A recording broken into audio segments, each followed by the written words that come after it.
नमस्कार साथियों, आपको दी जा रही उक्त डिक्टेशन अधीनस्थ बोर्ड द्वारा आशु लिपि भर्ती परीक्षा 2021 की आपकी तैयारियों को परखने के लिए दी जा रही है। अतः आप सब इसे परीक्षा की तरह गंभीरता से लेते हुए अपना 100% देने का प्रयास करें। Yes, trial dictation start. देर से ही सही, पर प्रवासी श्रमिकों के मामले में सुप्रीम कोर्ट का हस्तक्षेप रेगिस्तान में पानी का ठिकाना दिख जाने जैसा है। यह वाकई राहत प्रदान करेगा या मृगमरीचिका साबित होगा, भविष्य ही बताएगा। कोरोना संक्रमण का प्रसार रोकने के लिए पिछले दिनों किए गए देशव्यापी लॉकडाउन के बाद जिन्हें सबसे ज़्यादा दुश्वारियों से गुजरना पड़ा, वे प्रवासी मजदूर हैं। उनकी दुर्दशा से संबंधित ऐसी दर्दनाक तस्वीरें व घटनाएं लगातार सामने आ रही है, जिन्हें देख सुनकर किसी भी संवेदनशील व्यक्ति का कलेजा सामने को आ जाए। हम ऐसी तस्वीरों को देख देख कर दुखी होते रहे हैं। कई समूहों और व्यक्तियों ने घोर मुसीबत में फंसे प्रवासी मजदूरों को निजी स्तर पर थोड़ी बहुत सहायता पहुंचाने की कोशिश जरूर की है, पर ऐसे निजी प्रयासों की भी एक सीमा है। ये सांकेतिक तो हो सकते हैं, पर जितने बड़े पैमाने पर मजदूरों को सहायता की दरकार है, उसके सामने ऊंट के मुंह में जीरा भी नहीं कहा जाएगा। ऐसे में सुप्रीम कोर्ट का स्वतः संज्ञान लेना और सरकारों का प्रवासी मजदूरों की सहायता के लिए कानूनी तौर पर बाध्य करना निहायत ही जरूरी था। यह इसलिए भी जरूरी था कि धीरे धीरे हम इस मामले में शासन प्रशासन की नाकामी को व्यवस्था के रूप में स्वीकार करने लगे थे और मानने लगे थे कि अब कुछ नहीं हो सकता। यस, मूल डिक्टेशन स्टार्ट। नज़रिया, यानी कि आपकी नज़र में आपने क्या देखा सोचा। नज़रिया हमारे व्यक्तित्व का एक अहम हिस्सा है। हमारा नज़रिया ही हमारी जीवन यात्रा की दशा और दिशा तय करता है। सहज रूप में देखें तो आप किसी चीज़ को किस नज़र और इरादे से देखते हैं, वहीं आपके जीवन का नज़रिया होता है।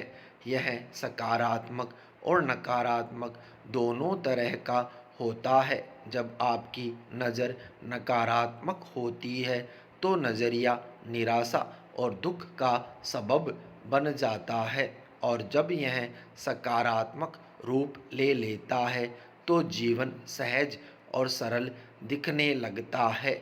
लेकिन बड़ा सवाल यह है कि आप नकारात्मक नज़रिए को सकारात्मक नज़रिए में रूपांतरित कैसे कर सकते हैं।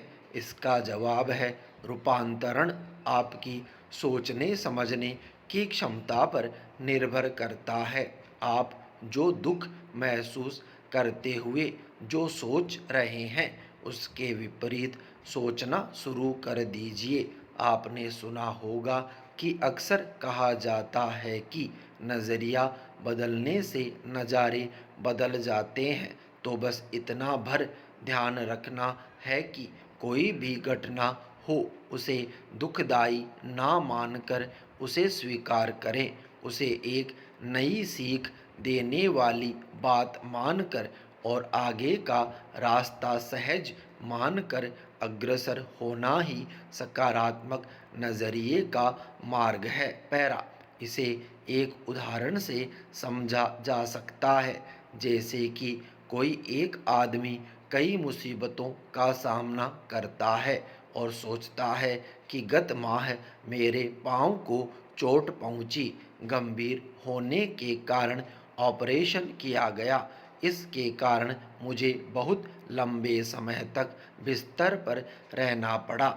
इस दौरान मेरे अन्य साथी मुझसे बहुत आगे निकल गए।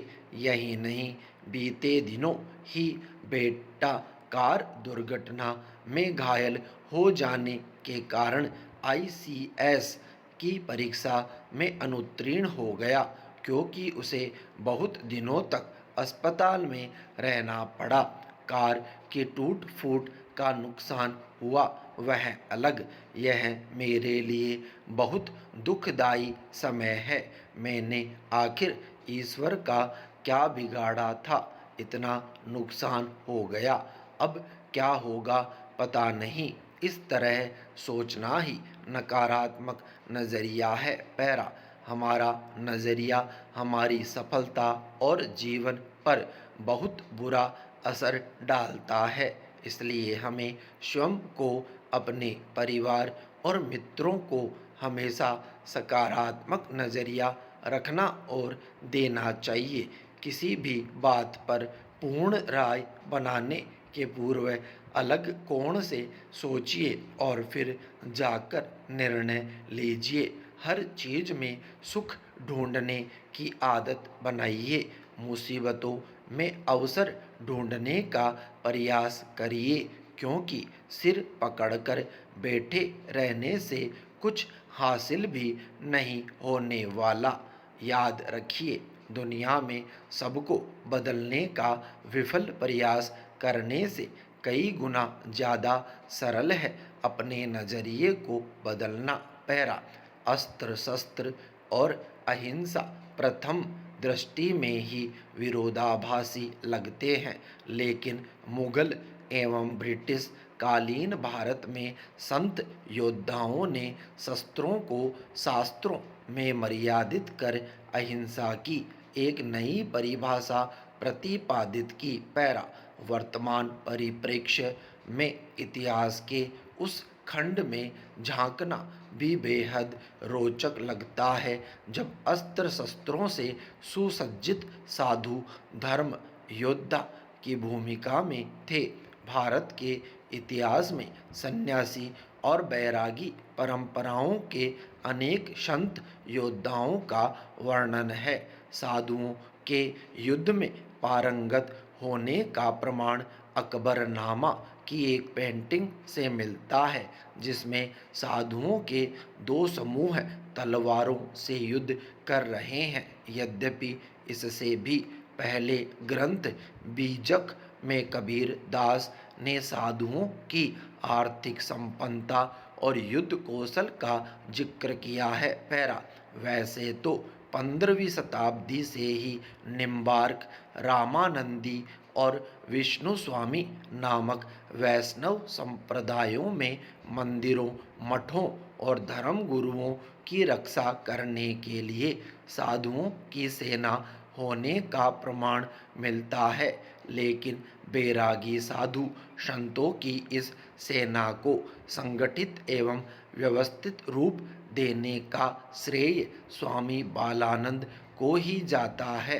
संत योद्धा स्वामी बालानंद को कई प्रतिष्ठित मंदिरों के निर्माण का श्रेय भी है। विराम बिहार की राजधानी पटना में प्रसिद्ध महावीर मंदिर वर्ष 1730 में स्वामी बालानंद ने बनवाया था।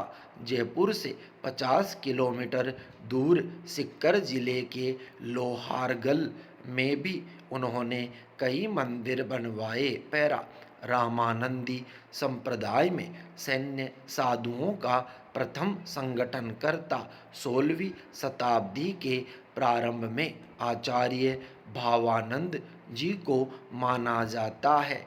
इस संप्रदाय के ग्रंथों में इसे रामदल बताया गया है। यह बैरागी संतों का एक ऐसा दल था जो स्वामी रामानंद के उपदेशों का प्रचार करता था। दल की छोटी छोटी जमात मंदिरों, मठों और धर्म की रक्षा करना अपना कर्तव्य मानती थी। यह दल कुंभ में एकत्रित होता था। इसके लिए प्रयाग, नासिक, उज्जैन और हरिद्वार के तीर्थ स्थल निश्चित थे। पैरा राजस्थान में नीम का थाना में निम्बार्क संप्रदाय का विशाल सैन्य दल 16वीं सदी से ही उपस्थित था। बड़ी जमात और छोटी जमात नाम से यहाँ 1700 नागा साधुओं की शक्तिशाली सेना होने के प्रमाण मिलते हैं। इस स्थान को आज भी छावनी के नाम से जाना जाता है। पैरा वैज्ञानिक सोच रखने वाले हमारे ऋषि मुनि एवं पूर्वजों ने पर्यावरण संरक्षण के लिए धर्म को हमारी दिनचर्या के साथ जोड़ दिया था। उन्हें मालूम था कि यदि किसी चीज को बचाना है तो उसको धर्म से जोड़कर हम पीढ़ी दर पीढ़ी एक संदेश पहुंचा सकते हैं। यही कारण है कि उन्होंने नदियों को माँ की संज्ञा देकर उनकी पूजा, वंदना, आरती की परंपरा का आह्वान किया। वृक्ष जो हमारे प्राण के आधार है, विशेषतः भरपूर मात्रा में ऑक्सीजन देने वाले वृक्षों को जल से सींचना, उनकी परिक्रमा करना एवं उनके काटने पर पाप का भागीदार बनना, ये सब बातें हमें शुरू से ही हमारे बड़े समझाते आए हैं। पंच पल्लव वृक्ष बड़, पीपल, आम, अशोक और गूलर को लगाना एवं इन वृक्षों की पूजा करना युगों से इस परंपरा का प्रतिपादन ऋषि मुनियों ने किया है। पैरा धारणाओं के पीछे एक बहुत बड़ी वैज्ञानिक सोच है। जन्म के बाद से मृत्यु पर्यंत व्यक्ति भरपूर पेड़ों का उपयोग करता है, किंतु वह कितने पेड़ जीवन में लगाता है, यदि उसका हिसाब किया जाए तो शायद एक भी दिन जीने के हकदार नहीं। जिन पेड़ों से हम ऑक्सीजन लेते हैं, अपनी प्राण शक्ति जहाँ से पाते हैं, क्या उनके स्वास्थ्य के लिए हमें सोचना नहीं चाहिए? हर व्यक्ति अगर एक पौधा गोद ले ले और उसे पानी दे तो शायद उसे ऑक्सीजन के लिए मजबूर ना होना पड़ेगा, कभी असहाय नहीं होना पड़ेगा, क्योंकि प्रकृति का नियम है। कर्म का सिद्धांत कहता है कि जो दोगे वही वापस पाओगे। विराम। स्टॉप।